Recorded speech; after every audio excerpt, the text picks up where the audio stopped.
क्या सभी को स्लाइड दिखाई दे रही है ठीक से और आवाज ठीक से आ रही है? Yes ma'am. ओके, तो आज का हमारा टॉपिक है रिप्रोडक्टिव सिस्टम। ओके, तो रिप्रोडक्टिव सिस्टम में जो है हम ये समझेंगे एक्चुअली रिप्रोडक्शन एक जो इट्स अ प्रोसेस या तरीका है जो कि हम हम लोग जो जीवित हैं और जो नॉन लिविंग है उनके बीच का डिफरेंस है। ठीक है ना? तो ये जो क्रिया जो होती है इसके जो है हमारे मेल्स और फीमेल्स इनके द्वारा ही पूरी होती है। तो दो हम इसमें दो हमारे पार्ट्स जो हैं, एक फीमेल और मतलब मेल, दो उनके मिलन से ही जो है आगे जो है हमारे नए जीव का जो है वो नया जीव पैदा होता है। तो इसमें मेल गैमीट्स और फीमेल गैमीट्स इन दोनों का कॉम्बिनेशन होता है रिप्रोडक्शन में, जिससे कि आगे नई जो है पीढ़ी का निर्माण होता है।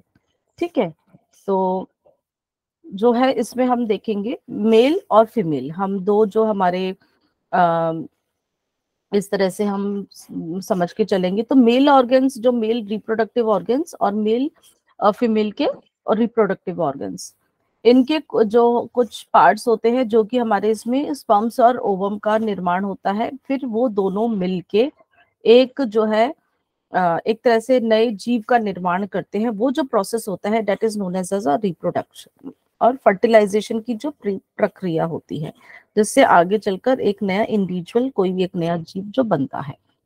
ठीक है, तो सबसे पहले हम फीमेल रिप्रोडक्टिव सिस्टम को लेके चलेंगे। तो फीमेल रिप्रोडक्टिव सिस्टम के जो पार्ट्स होते हैं उनको हम प्राइमरी जो हमारे सेक्सुअल ऑर्गन्स होते हैं और उसके साथ एसेसरी, मतलब जो एक मेन मुख्य रूप से होते हैं, उन ऑर्गन्स को देखेंगे और उसके साथ जो एसोसिएटेड ऑर्गन्स होते हैं उनको देखेंगे। तो जो प्राइमरी में हमारे आते हैं, तो प्राइमरी में हमारे मुख्य रूप से वो आते हैं जो कि अंडे का निर्माण करते हैं। तो वो है हमारी ओवरीज। प्राइमरी सेक्सुअल ऑर्गन्स में हमारी ओवरीज आएंगी, जो कि दो होती हैं, राइट और लेफ्ट साइड पर होती हैं, जिनसे कि हमारा एग का, या हम कहेंगे ओवम, जो वहां से उनका जो है सिक्रीशन होता है।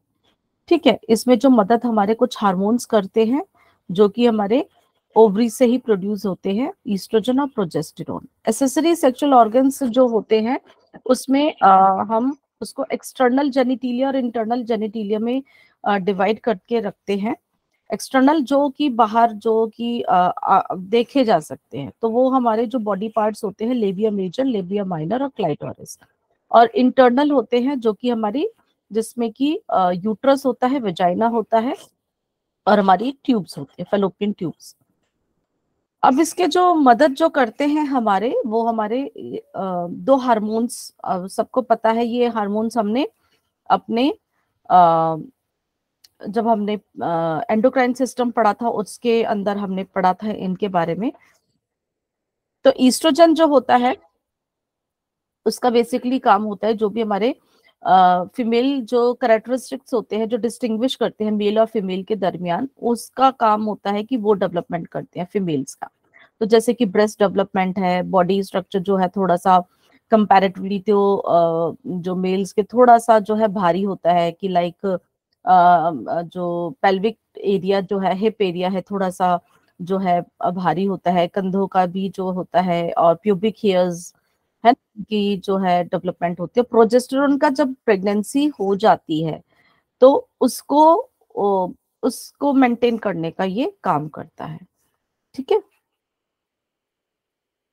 तो हमारे सबसे पहले हम एसेसरी ऑर्गन्स के जो एक्सटर्नल जेनिटिलिया के बारे में बात करेंगे। तो एक्सटर्नल जेनिटिलिया के हमारे जो पार्ट्स थे था labia majora. Labia majora basically दो दो फोल्ड्स होते हैं जो बाहर वल्वा की जो है बाउंड्री बनाते हैं, जो वल्वा जो होता है उसकी बाउंड्री बनाते हैं। ये बेसिकली हमारा स्किन और कुछ टिश्यूज से बना हुआ होता है। और इसके ऊपर प्यूबर्टी जब उससे पहले ये इसके ऊपर हेयर्स नहीं होते, बाद में जो प्यूबर्टी के बाद में यहाँ पर हेयर्स आने शुरू हो जाते हैं लेबिया मेजोरा पर ही। फिर जो माइनर होता है ये उसके ये उससे छोटे दो फोल्ड्स इनर साइड पर होते हैं। और यहाँ पर हमारे इधर ओपनिंग होती है बेसिकली, जो कि वजाइना और हमारे यूरेथ्रा की होती है। ठीक है, वजाइना जो है यूट्रस को की ओपनिंग का होता है, और यूरेथ्रा हमारे ब्लैडर की ओपनिंग का पार्ट होता है। फिर जो क्लाइटोरिस होता है वो एक जैसे मेल में एक तरह से जो पेनिस पार्ट होता है, इसी तरह का एक फीमेल में छोटा एक तरह का होता है। तो वहां पे हमारी सेंसरी एंडिंग्स होती है, नर्व्स होती हैं, बहुत ही छोटा जो एक ऑर्गन होता है।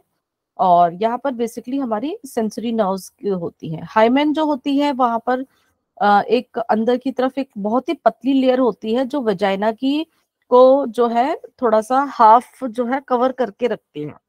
ठीक है, उसके बाद वेस्टिबुलर ग्लैंड्स भी हैं जो कि वेजाइनल ओपनिंग के आसपास होते हैं।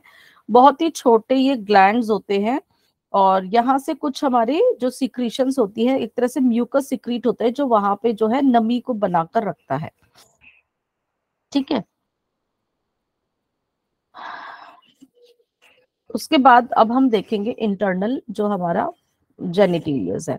इंटरनल जेनिटिलिया जो है ये बेसिकली वो पार्ट होते हैं जो हमारे पेल्विक कैविटी में पाए जाते हैं। अगर आप इस पिक्चर के माध्यम से देखोगे तो ये इनसाइड हमारे हो जाते हैं, और हमारे पेल्विक जो कैविटी जो हमारी होती है उसमें पाया जाता है। और स्टार्टिंग होती है हमारी ये जो हमारा है वजाइना। तो वजाइना जो है एक तरह की ट्यूब है और जो कि इंटरनल और एक्सटर्नल ऑर्गन्स को ये आपस में जो है कनेक्शन करती है। ठीक है ना, ये एक तरह से बीच का पार्ट होती है, और ये लगभग लगभग इसकी लेंथ 7.5 सेंटीमीटर की होती है, और ये बीच में होती है। आगे इसके ब्लैडर होता है, पीछे रेक्टम होता है, तो ये उसके बीच में ही प्रेजेंट होती है एक तरह से। तो यहाँ पर हमारी ये बेसिकली रिसीव करती है, ये एक रास्ता है जो कि अगर जब जो स्पर्म्स को रिसीव करती है इसी जगह से, और बेबी जब डिलीवर होता है तो वो भी यहीं से बाहर आता है। ठीक है, इसको हम बर्थ कैनाल भी कहते हैं। ओके, और ये जो इसकी लाइनिंग एपिथेलियल से होती है, तो ये काफी बड़ी हो जाती है जब भी जैसे बेबी के उसके टाइम पे आने पे, तो इसका आकार बड़ा हो जाता है। ठीक है, और थोड़ी सी ये डिग्री इसका जो एंगल पे होती है 45 डिग्री लगभग लगभग इसकी जो एक एंगल पे होती है, और इसकी एंटीरियर वॉल की थिकनेस 7.5 सेंटीमीटर होती है, पोस्टीरियर वॉल की 9 सेंटीमीटर होती है।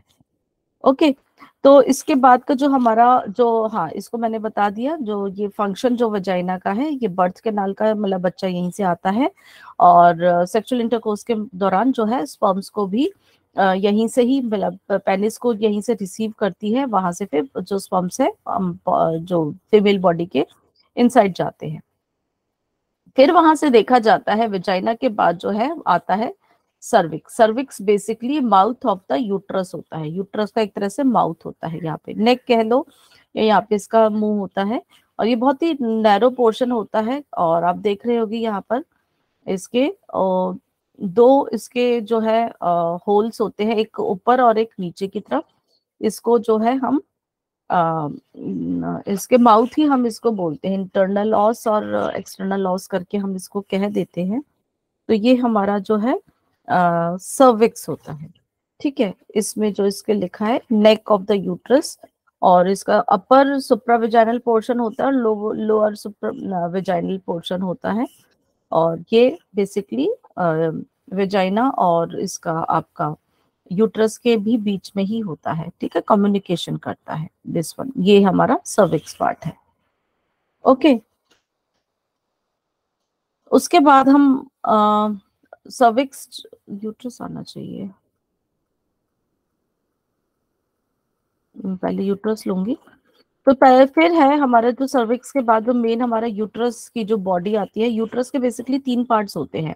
ऊपर का जो ये होता है, ये डोम शेप जो आपको दिख रहा है, जहां से ये 2 ट्यूब्स भी ओपन हो रही हैं, इसको हम कहते हैं फंडस। बीच का जो ये मुख्य पार्ट होता है, ये हमारा कहलाता है बॉडी, और इसके नीचे का थोड़ा सा नैरो पार्ट ये जो होता है सर्विक्स, ये इस तरह से होता है। तो यूट्रस एक हॉलो ऑर्गन है, मतलब खाली है यह बीच में से, और ये जो होता है ये पूरी मसल से बना हुआ है। ठीक है, ये सारा मस्कुलर है। अगर आप आकार में देखोगे तो नाशपाती के आकार का है। ठीक है, तो पेल्विक कैविटी के अंदर इसके आगे ब्लैडर प्रेजेंट होता है और इसके पीछे रेक्टम प्रेजेंट होता है। इसकी लंबाई अगर हम देखेंगे तो इसकी लंबाई 7.5 सेंटीमीटर की होती है, इसकी चौड़ाई 5 सेंटीमीटर की होती है विड्थ, और इसकी जो वॉल्स की जो थिकनेस है वो 2.5 सेंटीमीटर की होती है। इतनी मोटी होती है ये, 2.5 सेंटीमीटर की। और इसका वेट लगभग 30 से 40 ग्राम का होता है। इसके 3 पार्ट्स मैंने आपको बता दिए हैं, ठीक है। और ये थोड़ा सा आगे की ओर झुका हुआ होता है, एकदम स्ट्रेट नहीं होता, देखने में हमें ऐसे लगता है, परंतु ये आगे की ओर झुका हुआ होता है, इसलिए इसको एंटीवर्जन जो है हम कहते हैं। इसकी जो मसल्स की वॉल्स जो होती हैं, हाँ ये मैंने अभी आपको बताया था, इसके 3 पार्ट्स होते हैं, फंडस, बॉडी, सर्विक्स। फंडस जो ऊपर का पार्ट होता है, बीच का पार्ट बॉडी का होता है, और नीचे का हमारा होता है सर्विक्स। ओके, तो फंडस ये ऊपरी भाग है, और जो हमारा बॉडी है, जब इसमें बेबी जब जो जाइगोट जो मतलब फर्टिलाइजेशन हो जाता है, तो इसी में ही, इसी की जो कैविटी है, बॉडी है, इसी के अंदर ही डेवलपमेंट होती है, ठीक है। और ये हमारे, इसके बाद हमारा सर्विक्स होता है। सर्विक्स जो होता है, इसका जो ऊपर का ये जो पार्ट होता है, ये हमारा ईस्थमस कहलाता है, ठीक है। ऊपर का फंडस, यहाँ ईस्थमस, बीच का पार्ट बॉडी, और फिर उसके नीचे सर्विक्स। तो इसकी जो हमारी जो लेयर्स होती हैं, 3 लेयर्स होती है। Excuse me. इसकी जो 3 लेयर्स होती हैं, सबसे बाहर की जो होती है वो होती है पेरीमेट्रियम। जो बाहर की होती है पेरीमेट्रियम सबसे ऊपर की लेयर होती है, और ये एक इसकी कवरिंग करती है, ठीक है। आप देख ही रहे हो, सबसे ऊपर की परत होती है बेसिकली। उसके बाद जो बीच की होती है वो होती है मायोमेट्रियम। मायोमेट्रियम जो ये सबसे मोटी यही होती है, और मिडल में, बीच में होती है। यहाँ पर हमारी नर्व्स और ब्लड सप्लाई भी बहुत अच्छे से होती है, और जब बच्चे की जब बाहर निकलने का होता है तो इसी के अंदर ही कॉन्ट्रैक्शंस होती हैं ज्यादा। फिर है ये एंडोमेट्रियम। एंडोमेट्रियम सबसे अंदर की होती है, और यहाँ पे हमारी म्यूकस मेम्ब्रेन भी होती है, म्यूकस सिक्रीशन के ग्लैंड्स होते हैं यहाँ पर हमारे। और इसके अंदर हमारी, यहाँ पर भी हमारी ब्लड वेसल्स जो है पाई जाती हैं। और जो है जब हमें अगर जो है फर्टिलाइजेशन नहीं होता है जो एग का है, तो उसमें क्या होता है कि वो एग जब बाहर निकलता है तो उसके साथ साथ ये वाली एंडोमेट्रियम लेयर भी बाहर निकल जाती है, ठीक है ना। यही लेयर जो है हमारी शेड होके निकलती है, दिस लेयर, यही हमारे मेंस्ट्रुएशन के दौरान जो है ये गिरती है। तो ये हमारे बात हो गई हमारे यूट्रस की। यूट्रस हम देखेंगे साइकिल है। यूट्रस के बाद आएगी फैलोपियन ट्यूब। लेकिन यूट्रस का काम क्या है? यूट्रस का काम अब आप देख सकते हो, तो प्यूबर्टी के बाद हमारे जो होते हैं एग की डेवलपमेंट होनी शुरू हो जाती है। उससे पहले जो हमारे एग्स होते हैं जो ओवरीज के अंदर पड़े हुए हैं वो मैच्योर नहीं होते। उसके बाद प्यूबर्टी के बाद जो है मैच्योरिटी होती है, तो जो हमारे फर्टिलाइज ओवम जो है ये मेंस्ट्रुएशन के लिए हमारा इस तरह का ये यूट्रस है वो तैयारी करना शुरू कर देता है, ठीक है। तो यहाँ पे इसकी जो है चेंजेस हमारे यूट्रस में होने शुरू हो जाते हैं। और जब हमारा प्रेगनेंसी होती है तो यूट्रस के अंदर ही, इन्हीं की वॉल्स के अंदर जो है कॉन्ट्रैक्शन होती है, लेकिन डिलीवरी के टाइम पर ही होती है। प्रेगनेंसी के टाइम पे कॉन्ट्रैक्शन नहीं होती है, नहीं तो बच्चे के बाहर आने के चांसेस होते हैं। और खाली हमारे लेबर जब होता है वहां पर होती है। तो इसके अंदर हमारे चेंजेस होते हैं जो कि उस बेबी की डेवलपमेंट के लिए हेल्प करते हैं। अब हम देखेंगे यहाँ से जो है हमारी 2 ट्यूब्स आ रही हैं ऊपर की साइड पे, आपको ये दिख रही हैं 2 ट्यूब्स हैं। इनको हम क्या कहते हैं? इनको हम यूटेराइन ट्यूब्स भी कहते हैं, या हम इनको, आप सुनते होंगे, हम कहते हैं फैलोपियन ट्यूब्स, ठीक है। ये फैलोपियन ट्यूब्स ये यूट्रस के अपर पार्ट में आपको दिख रही हैं, ठीक है। यहाँ पर ये थोड़ा सा ओवरीज ऊपर की तरफ दिखाई है, नीचे की तरफ होती है पिक्चर्स में। तो ये जो होती हैं ये ट्यूब होती है, जो है पतली पतली नालियां होती है, लगभग 10 सेंटीमीटर की होती है। ये यूट्रस के फंडस के अपर साइड से ये निकलती हैं, और ये थोड़ा नीचे की तरफ होती है, इसमें ऊपर दिखा है।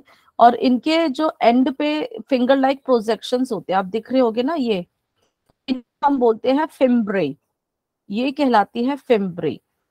ठीक है, ये सब। और एक सबसे लंबी उसमें फिम्ब्री होती है, जिसको कि जो सबसे ज्यादा पास होती है ओवरी के। ठीक है, ये ओवरी है, इसके सबसे ज्यादा पास होती है, वो कहलाती है ओवेरियन फिम्ब्रे। ओके, तो ये हमारी ये फेलोपियन ट्यूब है, और यहाँ से ही जो है ये अंडे को लेके जाने का काम करती है। यहाँ से ही अंडा जब ओवरी है, यहाँ से निकल के हमारे यूट्रस में जाता है। ठीक है, इसके अंदर जो होते हैं, जो लाइनिंग जो होती है इसकी इसीलिए है, ताकि एक डायरेक्शन में जो है हमारा एग बढ़े, और पेरिस्टालिक मूवमेंट होता है, धीरे धीरे वो आगे की तरफ बढ़ाता है। फर्टिलाइजेशन की प्रक्रिया बेसिकली इसी ट्यूब के अंदर होती है। फर्टिलाइजेशन का प्रोसेस यही होता है जब हमारा जो मेल स्पर्म है वेजाइना से होता हुआ, यूट्रस से होता हुआ इसी ट्यूब के अंदर आता है, और ओवरी से जो एग निकलकर बाहर निकल के आता है, तो वहां पर भी इनका जो है यहाँ पे मिलन होता है एक तरह से। इस पिक्चर में दिखाया है कि स्पर्म और एग ये दोनों वहीं पर मिलते हैं, फिर वहां पर फर्टिलाइजेशन होता है, फिर वो धीरे धीरे आके हमारे यूट्रस के अंदर आता है, और फिर बाकी का जो प्रेगनेंसी का प्रोसेस जो होता है, डेवलपमेंट जो होता है उसका, फीटस का, यहाँ पर हमारे यूट्रस में होता है। ओके, उसके बाद अब हम देखेंगे अब हमारी ओवरीज।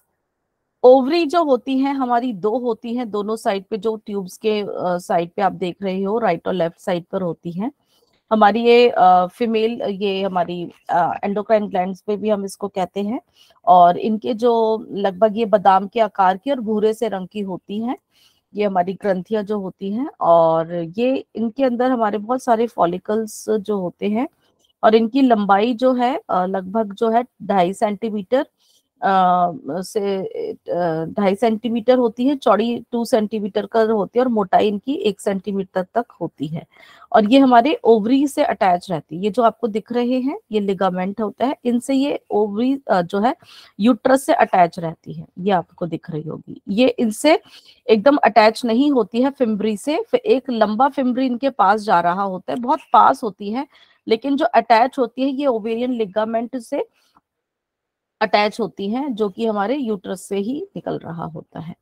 ठीक है, अब जब ओवरी जो होती है इसके भी हम देखेंगे, तो इसके दो पार्ट्स होते हैं ओवरीज के। ठीक है, तो अंदर वाला मेडुला होता है और बाहर वाला कॉर्टेक्स होता है, ये हमने कई जगह पे पढ़ा था। तो अंदर वाला जो मेडुला सेंटर में हमारा पैता है, वहां पे हमारे बहुत सारे फाइब्रस टिश्यूज, ब्लड वेसल्स और हमारे नर्व्स होती हैं बीच वाले पार्ट में।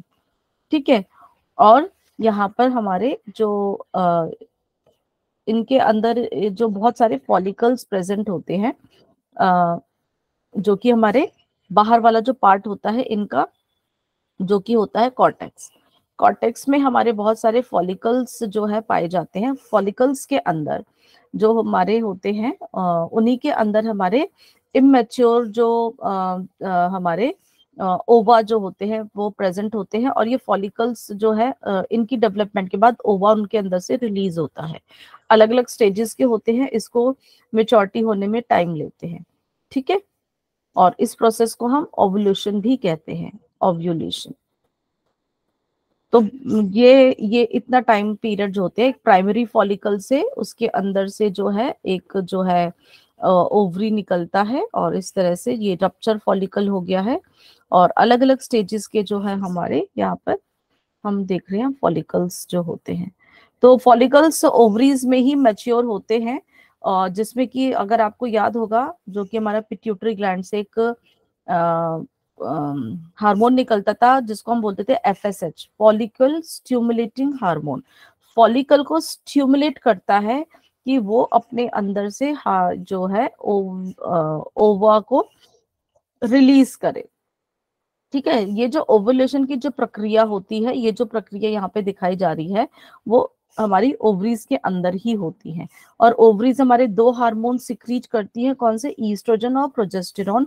ईस्ट्रोजन ओवम की डेवलपमेंट में भी हेल्प करता है और प्रोजेस्टेरॉन प्रेगनेंसी के लिए तैयारी करता है हमारे यूट्रस के अंदर। तो जो हमारे एग होते हैं, हमारे जो ओवरीज के अंदर जो ओवा जो हमारे होते हैं, वो 12 से 16 साल तक की उम्र के तक पहले ही इमेच्योर स्टेज पर होते हैं। उसके बाद जब प्यूबर्टी की एज होती है, उसके बाद उनकी डेवलपमेंट होने लगती है। और जब तक हमारी पूरी एक जो फर्टाइल लाइफ तक, तो वो हमारे डेवलप करते रहते हैं। तो लगभग लगभग हम एक फर्टाइल लाइफ में 500 फॉलिकल्स जो है डेवलप करते हैं। ठीक है, 500 फॉलिकल्स जो है वो डेवलप होते हैं। तो वो फॉलिकल्स जो है बेसिकली हमारे लिक्वल उसमें जो है रहता है, लिक्विड उसमें होता है। और उसकी आप देख रहे हो कि यहाँ पे अलग अलग मैच्योरेशन जो हो रही है, और मेंस्ट्रुएशन के खत्म होने के नेक्स्ट डे फॉलिकल्स का डेवलपमेंट फिर से शुरू हो जाता है। ठीक है, तो यहाँ पर आप देख रहे हो कि फॉलिकल हुआ, उसके बाद मैच्योरेशन हुआ, मैच्योरेशन के बाद जो फॉलिकल फिर से शेड ऑफ हो जाता है और फिर से नया फॉलिकल डेवलप होना शुरू हो जाता है। तो हमारा जो मैच्योर जो होता है, पूरा जो ओवा को रिलीज करने के लिए होता है, उसको हम ग्राफियन फॉलिकल बोलते हैं। तो ग्राफियन फॉलिकल, उसमें हमारा क्या होता है, लिक्विड फॉलिकल की जो हम मात्रा बढ़ जाती है। और 14th डे, जब हमारा आपका फर्स्ट डे जो पीरियड का जो होता है, बेसिकली वहां से हम मान के चलेंगे 14th डे पे आपका ये बिल्कुल जो है वो स्टार्ट हो जाता है, आपका ओव्यूलेशन के लिए तैयारी हो जाता है। तो इस तरह से अंदर से हमारा क्या निकलता है, एग बाहर निकलता है। इस प्रोसेस को हम ओव्यूलेशन कहते हैं। ठीक है, और फिर यहाँ से जो एग निकल के कहाँ आता है, हमारे फेलोपियन ट्यूब में। ठीक है, और वहां पे हमारा जो है ईस्ट्रोजन हार्मोन वहां से भी रिलीज होना शुरू हो जाता है। और अगर ये 14th यहाँ पर इसका जो हमारा ये एग है, अगर मेल जो स्पर्म उससे इसका जो है कांटेक्ट नहीं होता है, तो इसका क्या होता है, ये हमारा नष्ट हो जाता है। ये हमारे एक तरह से बेकार है और ये शरीर से बाहर जाने के लिए तैयार हो जाता है। तो ये बाहर जो जाता है उसको हम प्रोसेस को बोलते हैं मेंस्ट्रुअल साइकिल, मेंस्ट्रुएशन जो होता है। तो ये 4 से 5 दिन लगते हैं इसको बाहर जाने में। ओके, तो फीमेल सेक्सुअल साइकिल ये है बेसिकली हमारा, इसको हम देखेंगे। तो यहाँ पर हम देख रहे हैं फॉलिकल जो था फर्स्ट डे, यहाँ पर जो एक आपका जब तक आपकी मेंसेस चल रही होती हैं, तो हमारा उस समय ये आपकी पीरियड्स जब फर्स्ट डे होते हैं, तो एक अंदर आपका फॉलिकल डेवलपमेंट शुरू हो जाती है, मैच्योरेशन बेसिकली वो शुरू हो जाती है। पीरियड्स जब आपके चल रहे होते हैं, ये आपके 4 से 5 दिन या 7 दिन जो भी आपके मेंसेस का टाइम है, एक नया फॉलिकल आपका डेवलपमेंट, उसका ग्रोइंग फॉलिकल होना शुरू हो जाता है। इस प्रोसेस को हम ओव्यूलेशन बोलते हैं।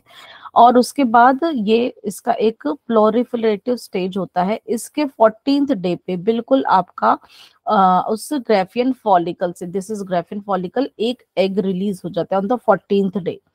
ये फर्टिलाइजेशन के लिए अब बिल्कुल तैयार है। ये निकल के आता है आपके, ये देखो यहाँ इस पिक्चर में देखेंगे, देखो यहाँ पे पीरियड्स इस पिक्चर में दिखाया कि पीरियड्स आपके हो रहे हैं। पीरियड्स होने के बाद यहाँ पर एक ग्रोइंग फॉलिकल जो होता है, इतने में डेवलपमेंट हो रही थी, जो ग्रोइंग फॉलिकल होता है वो हमारे ओवरी के अंदर उसके चेंजेस होते हैं। 14th डे वो यहाँ पे एग छोड़ देता है। ठीक है, ये एग आपको दिख रही होगी पिक्चर में, एग निकल आया। ये कहाँ जाता है, ये हमारे जाता है फेलोपियन ट्यूब में। फेलोपियन ट्यूब में जब जाता है, तो उसके बाद जो फॉलिकल जो है वो हमारे जो है उसके अंदर शेडिंग शुरू हो जाती है। तो वो कॉर्पस ल्यूटियम और ये हमारा फिर कॉर्पस एल्बिकन्स, ये स्टेजेस होती हैं, ये इस तरह से हो जाती हैं, ताकि नया जो फिर हमारा फेज जो है वो शुरू हो जाए। नया फॉलिकल फिर से वहां पर बनाना शुरू कर देता है। ठीक है, तो ये इस तरह से हमारा स्टेज होता है। ये हमारी फिर से सिक्रेटरी फेज होता है। इसमें जो एग रिलीज होता है, अगर वो बाहर निकलता है, यहाँ पर उसका फर्टिलाइजेशन हो जाता है, तो प्रेगनेंसी हो जाती है। और अगर नहीं होता तो वो बाहर हमारे शरीर से निकल जाता है और फिर से वो शेडिंग शुरू हो जाती है और हमारे पीरियड्स हो जाते हैं।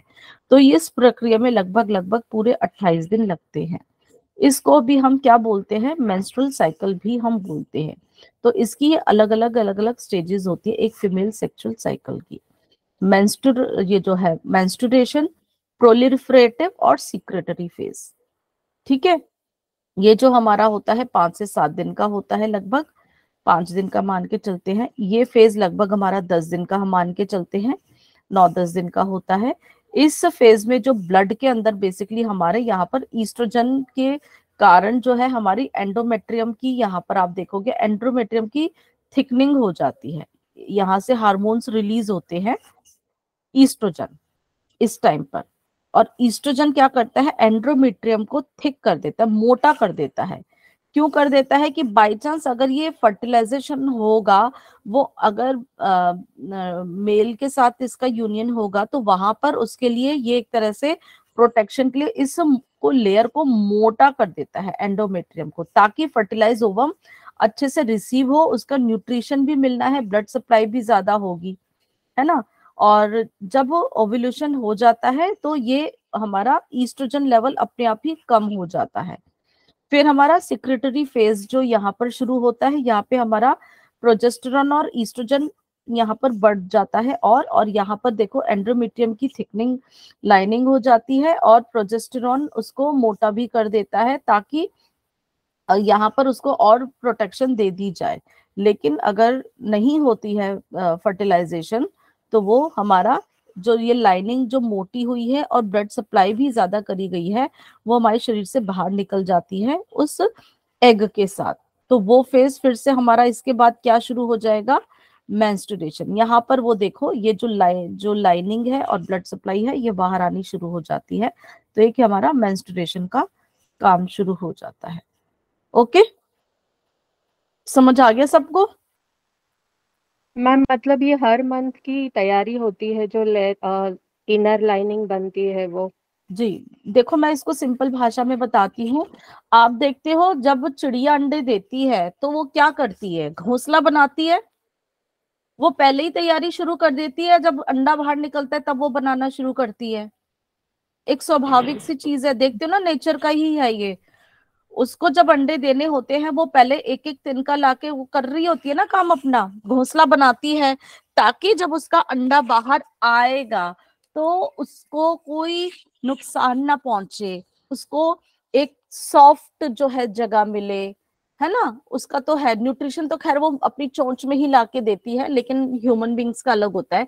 तो यहाँ पे इस तरह से समझो कि यहाँ पे इस लाइनिंग को इसलिए मोटा किया जाता है कि वो जो आएगी तो उसको अच्छे से यहाँ पर एक सॉर्ट ऑफ कुशन मिले, मैं तो उस तरह से समझाऊंगी। और ब्लड सप्लाई ज्यादा इसलिए करी जाती है क्योंकि उस बच्चे को इसी ब्लड से ही न्यूट्रिशन मिलेगा। प्लेसेंटा बननी शुरू हो जाती है ना यहीं पर ही, जो बच्चे के चारों तरफ होती है, उसी से ही बच्चे को खाना मिलता है ना। हमारे जो ह्यूमन बींग्स जीव तो इसी में ही पलेंगे ना। तो इसीलिए ये तैयारी शुरू कर देते हैं, ईस्ट्रोजन और प्रोजेस्टेरॉन दोनों मिलके ये काम करते हैं। ठीक है, ईस्ट्रोजन, ईस्ट्रोजन आप समझो ओ से ईस्ट्रोजन और ओ से ओवम, या ई से ईस्ट्रोजन या ई से एग। एग की डेवलपमेंट के लिए ईस्ट्रोजन ज्यादा काम करता है और प्रेगनेंसी की डेवलपमेंट के लिए प्रोजेस्टेरॉन ज्यादा काम करता है। बहुत इजी वे में मैं आपको समझाने की कोशिश करूंगी। तो आप ये समझो ईस्ट्रोजन जो था वो इसकी एग की मेच्योरिटी के लिए काम कर रहा है, और प्रोजेस्टेरॉन किसका काम कर रहा है, प्रोजेस्टेरॉन प्रेगनेंसी के लिए तैयारी करना शुरू कर देता है। लेकिन अगर फर्टिलाइजेशन नहीं होता या बिफोर मैरिज, ऑब्वियस सी बात है, जब जो है मेल पार्टनर से कांटेक्ट नहीं होता है तो वो उसका जो है बाहर निकलना जो पर्पस है वो सॉल्व नहीं होता, मतलब फर्टिलाइजेशन नहीं होता, तो वो हमारे शरीर के लिए बाहर निकल जाता है। तो बाहर निकलने के साथ साथ वो जो थिकनिंग, जो मोटी लाइनिंग हुई थी एंडोमेट्रियम की, वो भी बाहर निकलनी शुरू हो जाती है। और जो एक्स्ट्रा ब्लड सप्लाई हुई थी, क्योंकि बच्चे को देने के लिए हुई थी, वो भी बाहर निकलनी शुरू हो जाती है ना। जी मैम, थैंक यू। हाँ, तो इस तरह से है। मैम एक क्वेश्चन था, आप अगर बाद में ले लोगे तो बहुत अच्छा रहेगा प्लीज। Yes ma'am. है ना, मैं थोड़ा सा इसको कवर करा देती हूँ। तो इसके बाद जो है आप देखोगे कि मासिक चक्र के दौरान जब ओवरी से एग निकलता है तब क्या होता है, ओव्यूलेशन होता है, मतलब उसका जो डेवलपमेंट का जो प्रोसेस शुरू हो जाता है। अब यह एग जो है स्पर्म से जो है फर्टिलाइज हो भी सकते हैं और नहीं भी, जो मैंने आपको बात बताई। अगर फर्टिलाइज होगा तो क्या होगा, प्रेगनेंसी हो जाएगी, और अगर नहीं होगा तो ये एग टूट जाएगा और आपका मेंस्ट्रुएशन का जो है प्रोसेस शुरू हो जाएगा, जिसमें कि आपकी यूटेराइन लाइनिंग जो एंडोथेलियल लाइनिंग थी वो गिर जाएगी और ये निकल जाता है, एग भी निकल जाता है। अब कैसे पता चलेगा कि आपका ओव्यूलेशन पीरियड आने वाला है या चल रहा है, तो ये आप अपने इस पीरियड को जो 28 डेज को साइकिल के, इससे आप जो है हम लोग काउंटिंग के कर सकते हैं। तो एक महिला केवल अपने मेंस्ट्रुअल साइकिल यानी मासिक धर्म चक्र में फर्टाइल दिनों के दौरान ही गर्भवती हो सकती है। मतलब वो जो 14वां दिन था ना आपका, जब वो एग पूरा बाहर निकला था तभी तो वो होगा। आप बाकी दिन कोशिश करते रहो तो फर्टिलाइजेशन नहीं होगी, ठीक है। तो वो वाला जो पीरियड था ओव्यूलेशन वाला, जो मेन जो है हमारा, कि उसमें हमारे जो चांसेस होते हैं वो हम देखेंगे। तो यदि आप ओव्यूलेशन के दिन या उससे 2 दिन पहले सेक्स करते हैं तो आपके गर्भवती होने की संभावना बढ़ जाती है। वो आपके जो होते हैं, जो 14th जो डे है उससे हम लगभग 2 दिन पहले और उससे 2 दिन के बाद, ये हमारा मतलब ये वाला जो टाइम पीरियड होता है, इसमें हम पूरा 1 हफ्ता ही लेके चल रहे हैं। ये टाइम पीरियड में आपके फर्टिलाइजेशन होने के चांसेस ज्यादा है। वैसे तो 12 तारीख से लेके 14 तारीख, 14वां दिन, तारीख नहीं है ये, आपके पीरियड से काउंट इन कर लो। किसी को पीरियड्स 2 तारीख से शुरू हो जाएगा, किसी को 15 से, किसी को 16 से। तो जो पीरियड स्टार्ट होने का जो 14वां दिन होता है, और ये उनके लिए जिनके पीरियड्स रेगुलर होते हैं 28 डेज साइकिल के, जिनके अगर कम या ज्यादा, जिसको 35 डेज का साइकिल होता है या किसी को 20 दिन का होता है, उनके लिए नहीं, ये आमतौर पर उनके कैलकुलेशन के लिए है। तो ये अगर उनको एडवाइस किया जाता है कि आप 14th डे अगर आप अपने पार्टनर से मिलोगे तो आपके तब प्रेगनेंसी होने के चांसेस हैं। अगर आप ये नहीं कि इसके पीरियड से आने से पहले कहोगे। तो इसीलिए ये जो आपका पीरियड जो आपका है ग्रीन में और ऑरेंज में जो यूजुअली दिखाया हुआ है, ये आपके सेफ पीरियड होते हैं। इसमें आपको प्रेगनेंसी के होने के चांसेस बहुत कम होते हैं, ठीक है। ओवुलेशन क्या है? ओवुलेशन का अर्थ होता है ओवरी से एक परिपक्व, मतलब वही बहुत ही मैच्योर आपका जो है एग का रिलीज हो जाना, और ये हर महीने प्रक्रिया होती है। इस समय के आसपास एक महिला के प्रेग्नेंट होने की संभावना सबसे अधिक होती है। जैसे मैंने बताया, आमतौर पर महिलाओं का मासिक चक्र 28 से 35 दिन का होता है। तो इस साइकिल में कुछ विशेष दिन ही ओवुलेशन पीरियड में आते हैं। तो वो इसीलिए हमने 2 दिन आगे पीछे का ले लेते हैं, क्योंकि कई बार पीरियड्स की बड़ी चेंजेस जो होते हैं। तो सामान्य रूप से महिला के पीरियड्स खत्म होने के 12वें से 16वें दिन का ओवुलेशन पीरियड कहलाता है। ओके, मतलब वो जो आपका ओवुलेशन पीरियड जो आपकी मेच्योरिटी हो रही होगी। तो ओवुलेशन कब होता है, वो यही बात जो है हम देखते हैं कि कोई भी जो एक महिला तो जन्म लेती है, मतलब बच्ची जो होती है, जो लड़की पैदा होती है, एक बच्ची होती है, उसकी ओवरी में हमारे कम से कम 2 करोड़ एग्स होते हैं, ठीक है। और वो हमारे जब हम युवावस्था में होते हैं, प्यूबर्टी के बाद एडल्ट एज जो हमारी होती है या हम फर्टाइल एज होते हैं, उसके समय हमारे पूरे उसमें कम से कम जो है हम लोगों को पीरियड शुरू होते हैं। तो होने के समय एक तक करीब कितने हो गए, 5 लाख एग्स ही बचते हैं, ठीक है। इसके बाद ये बच भी जाते हैं सारे ही, जितने भी एग्स हमारे ओवरीज में होते हैं, जरूरी नहीं कि सारे मैच्योर हो, कुछ बच भी जाते हैं। और इसके बाद प्रत्येक माह मेंस्ट्रुअल साइकिल के पहले भाग में एग विकसित होता है, और धीरे धीरे क्या होता है, डेवलपमेंट उसकी होने के बाद वो मैच्योर होता है। पीरियड्स खत्म होने के बाद महिलाओं के शरीर में, ये मेनोपॉजल एज के बारे में बताया कि जब हमारे एक टाइम भी ऐसा आता है जो हमारी फर्टिलिटी लाइफ भी जब खत्म होती है, तो हमारे एस्ट्रोजन हार्मोन जो है बनने लगता है। एक एस्ट्रोजन हार्मोन होता है जो कि वैसे मेल हार्मोन होता है, लेकिन ये दोनों ही हार्मोन्स हमारे मेल फीमेल दोनों में पाए जाते हैं।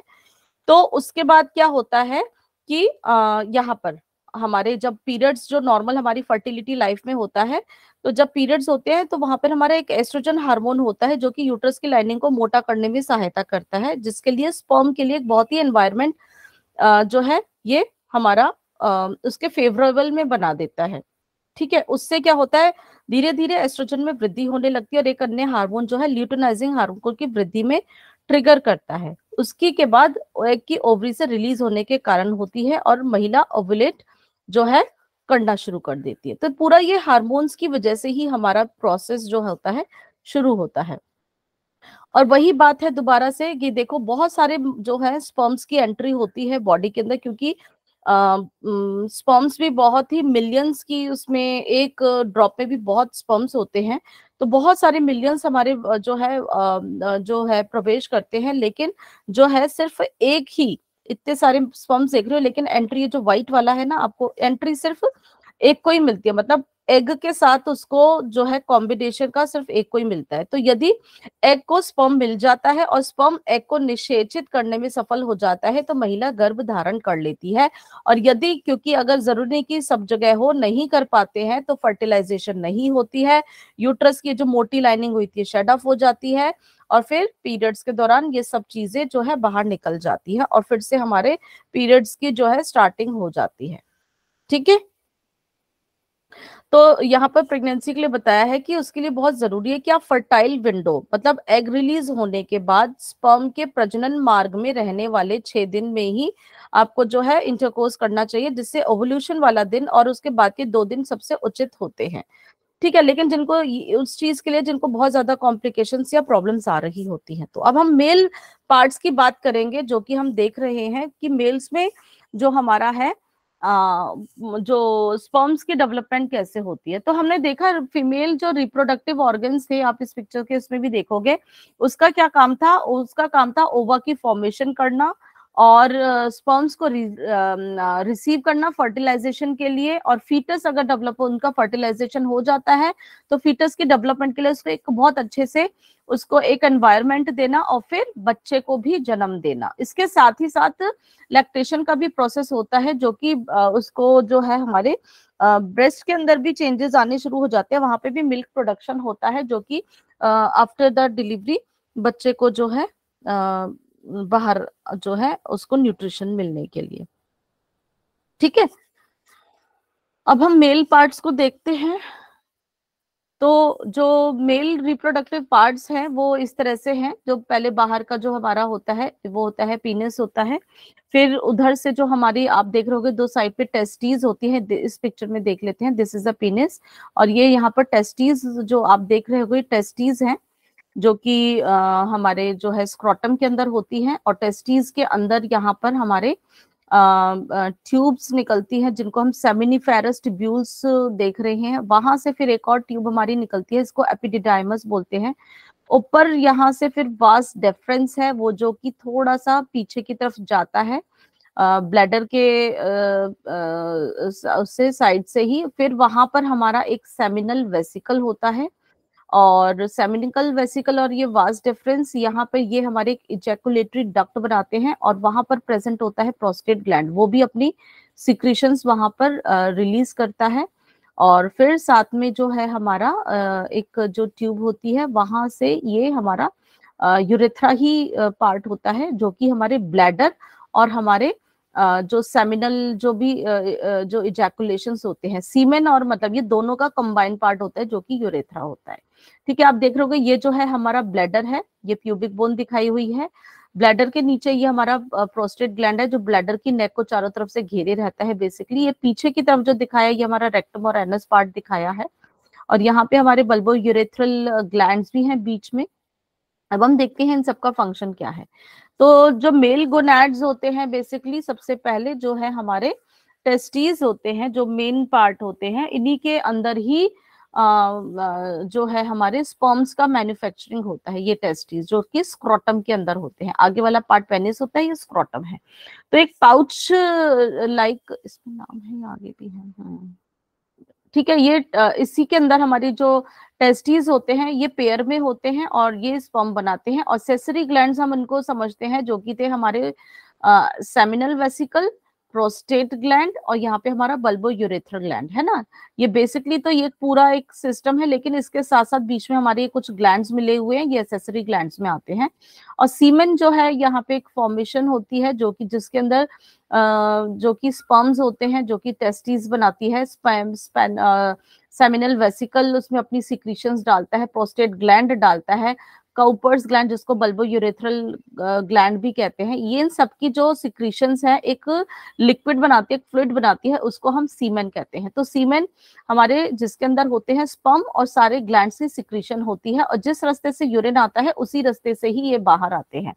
तो स्क्रोटम जो एक पाउच लाइक स्ट्रक्चर है जो कि आप यहाँ पे देख रहे हो, ये इसकी जो पिगमेंटिक स्किन होती है बाहर, ये हमारी एक स्मूथ मसल से भी बना हुआ होता है, और इसके अंदर जो होते हैं कंपार्टमेंट्स होते हैं, 2 कंपार्टमेंट्स हैं आप देख रहे हो कि 2 इसके हमारे ये पेयर में ही होता है। और इसके अंदर क्या प्रेजेंट होता है, इसके अंदर हमारे टेस्टीज प्रेजेंट होते हैं, और वहां से हमारा एपिडिडाइमस जहां पर ऊपर एक ट्यूब होती है, और फिर वहां से हमारी स्पर्मेटिक कॉर्ड का भी यहाँ पे एंड पाया जाता है।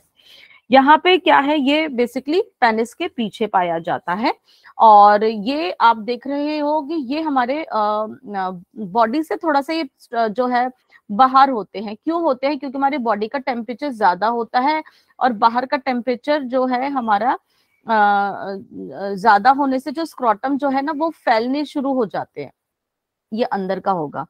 तो और ये अंदर का टेम्परेचर जो है हमारा ज्यादा होता है, बाहर का कम होता है थोड़ा सा, तो उसको टेम्परेचर को मेंटेन करने के लिए थोड़ा सा बाहर रहता है, क्योंकि गर्म में वो स्पर्म्स जो है वो बनते नहीं हैं। तो बाहर का टेम्परेचर कम होने से ये जो बाहर की तरफ रहते हैं, तो जो स्क्रोटम जो है थोड़े से सुकड़े होते होंगे, और इसमें टेस्टिस का जो टेम्परेचर है वो मेंटेन रहता है। उस कम टेम्परेचर में ये अपने को जो है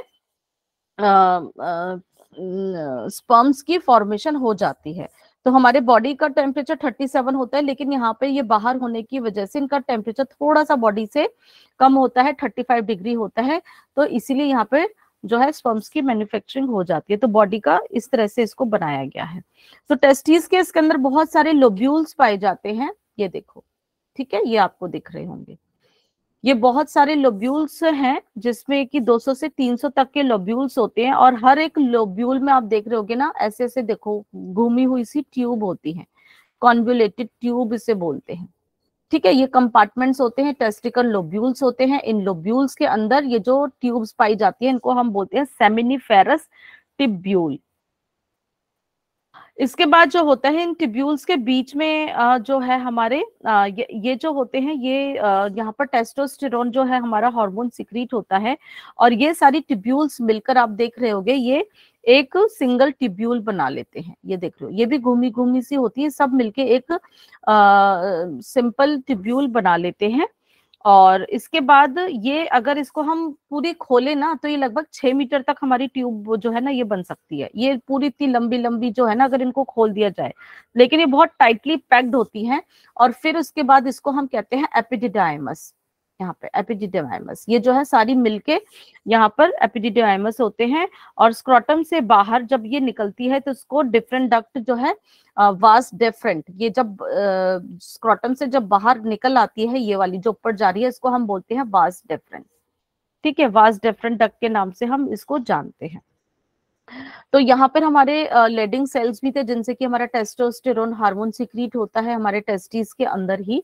और ये हमारी सारी टिब्यूल्स मिलके, मैंने आपको बताया, ये हमारी एपिडिडाइमस बनाती है, और ऊपर जब जाते हैं तो वास डिफरेंस के नाम से ये हमें जाते हैं। यहाँ पे आप देख रहे हो बहुत सारी हमारी ब्लड सप्लाई भी होती है।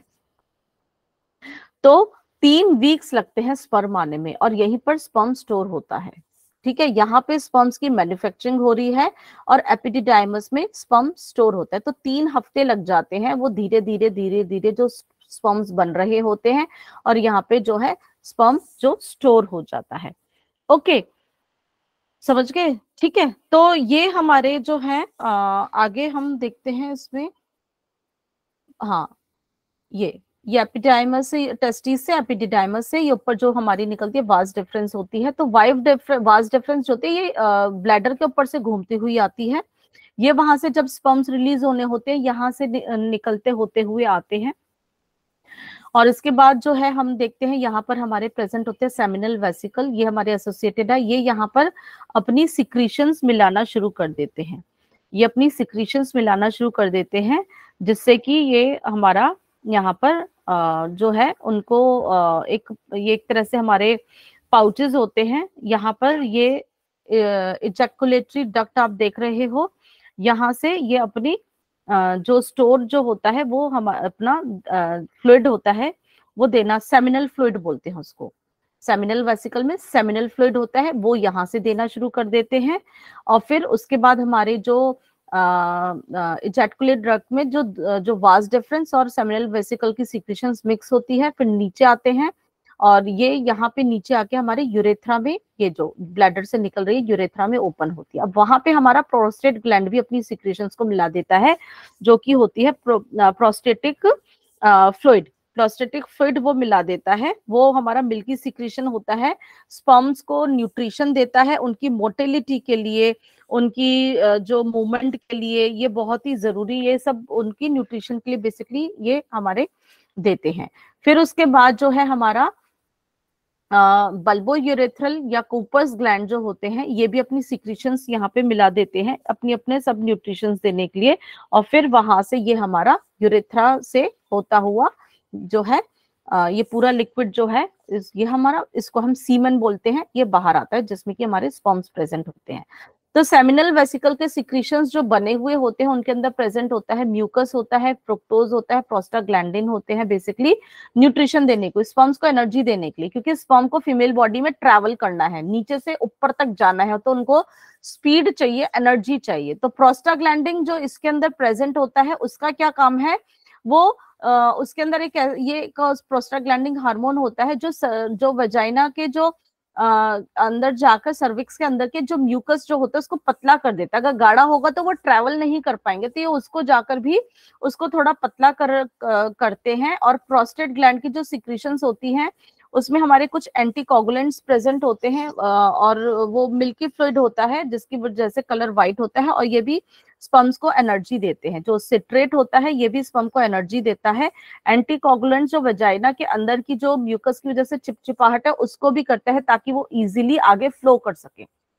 और जो कूपर्स ग्लैंड के जो सिक्रीशंस थी वो हमारी अल्कलाइन क्लियर म्यूकस होता है, क्योंकि जो यूरिन होता है ब्लैडर के यहाँ से जब हम निकलते हैं तो ये क्या होता है, यूरिन जो मेल का होता है या किसी का भी एसिडिक होता है, लेकिन स्पर्म्स मर जाएंगे, वो जिंदा नहीं रह पाएंगे। तो यहाँ पर जो उनकी सिक्रीशंस होती है उसको अल्कलाइन बनाती है। तो यूरिन हल्का सा एसिडिक होता है तो यूरेथ्रा को यहाँ पर वो स्पर्म्स अगर आएंगे तो सर्वाइव नहीं कर पाएंगे ना, वो मर जाएंगे, तो उसको वो एल्कलाइन बनाता है ताकि जो स्पर्म्स है वो सर्वाइव कर सके।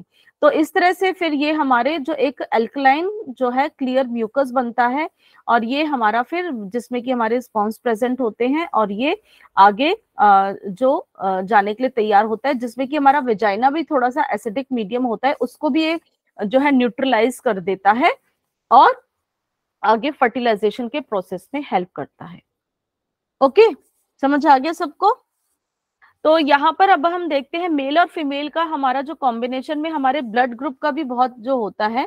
तो जो ब्लड, एक मिनट,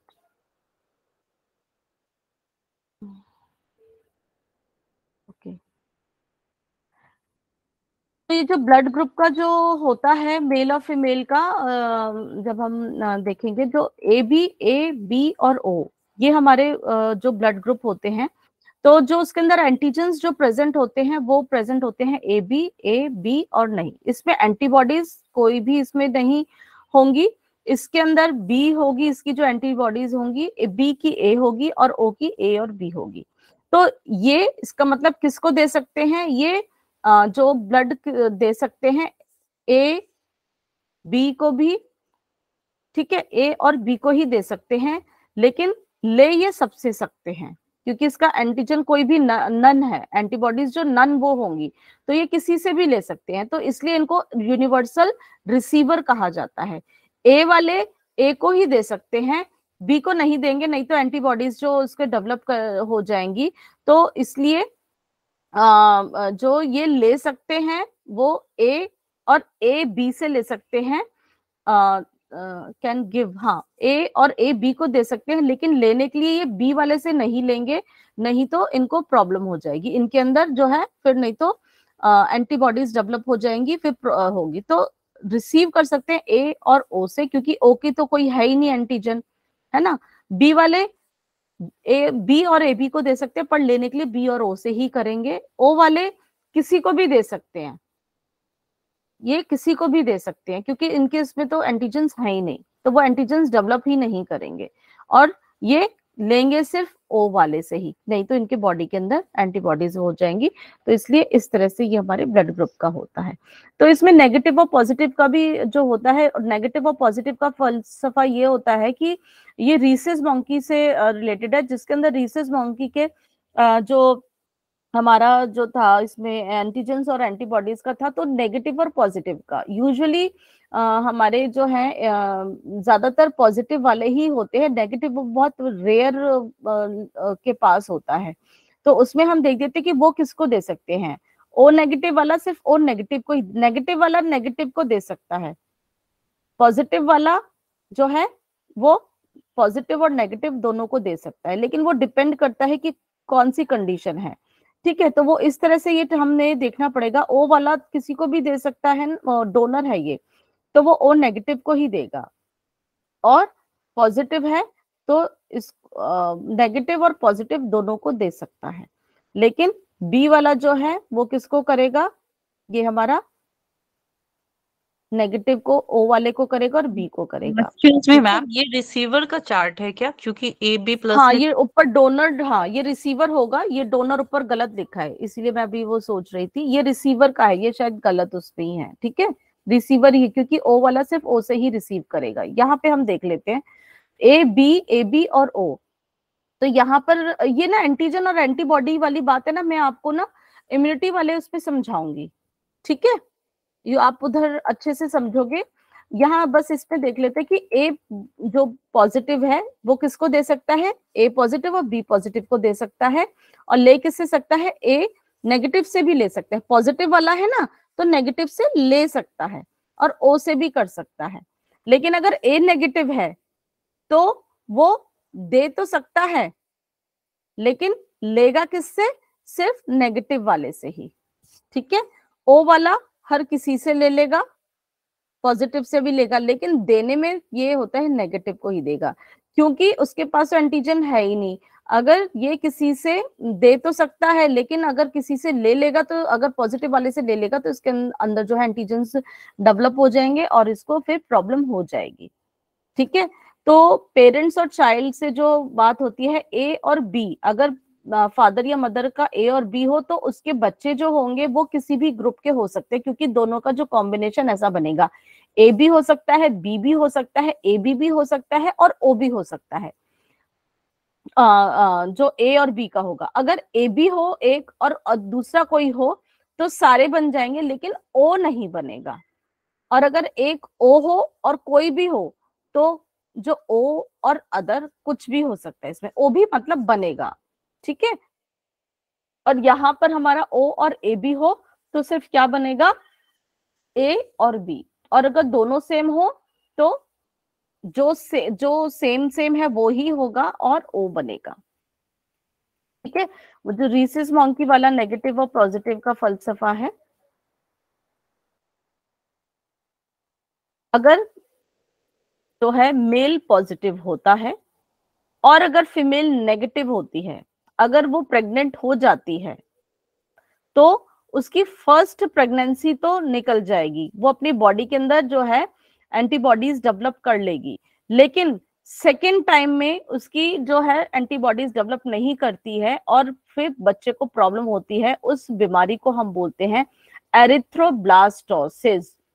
तो इसीलिए ये कॉम्बिनेशन को ध्यान रखना पड़ता है कि मेल और फीमेल में रीसेस, इसीलिए ब्लड टेस्ट कराया जाता है। जो नेगेटिव वाला जो है, अगर फीमेल होती है उसको ध्यान रखना चाहिए, फर्स्ट प्रेगनेंसी में बॉडी कर लेती है, लेकिन दूसरी टाइम में जो फीटस के ऊपर इफेक्ट आता है और ये प्रॉब्लम हो जाती है और वहां पर फीटल डेवलपमेंट नहीं होती, उसको प्रॉब्लम हो जाती है। ठीक है, तो ये चार्ट वही दिखा रहा है कि मदर टाइप जो है ओ ए बी और ये फादर टाइप है, तो इनके कॉम्बिनेशन से क्या बनेगा, ओ है तो ओ बनेगा, ओ ए है ओ बी बन सकता है, ए बी बन सकता है, बी है तो ओ और बी बन सकता है, और ए बी और ओ है तो सिर्फ ए और बी ही बनेगा। और इसी तरह से ओ ए यहाँ पर एक्सक्यूज मी, अब यहाँ मदर्स टाइप में देखेंगे अगर मदर पॉजिटिव है और मदर नेगेटिव है, तो अगर मदर पॉजिटिव है फादर पॉजिटिव है तो दोनों ही पॉजिटिव रहेंगे। लेकिन अगर मदर नेगेटिव है फादर पॉजिटिव है तो बच्चों का नेगेटिव या पॉजिटिव कुछ भी हो सकता है। और अगर फादर नेगेटिव या मदर पॉजिटिव है तो भी यहाँ पे कुछ हो सकता है, लेकिन दोनों नेगेटिव है तो नेगेटिव ही रहेगा, पॉजिटिव नहीं आएगा। तो इस तरह से जो मदर और मेल और फीमेल के कॉम्बिनेशन से ये हमारी जो होती है। कल मैं इम्यूनिटी का लूंगी, वहां पे ये एंटीजेंस और एंटीबॉडीज का मैं आपको थोड़ा समझाऊंगी। ओके, अभी किसी का कोई प्रश्न है तो पूछ सकते हैं।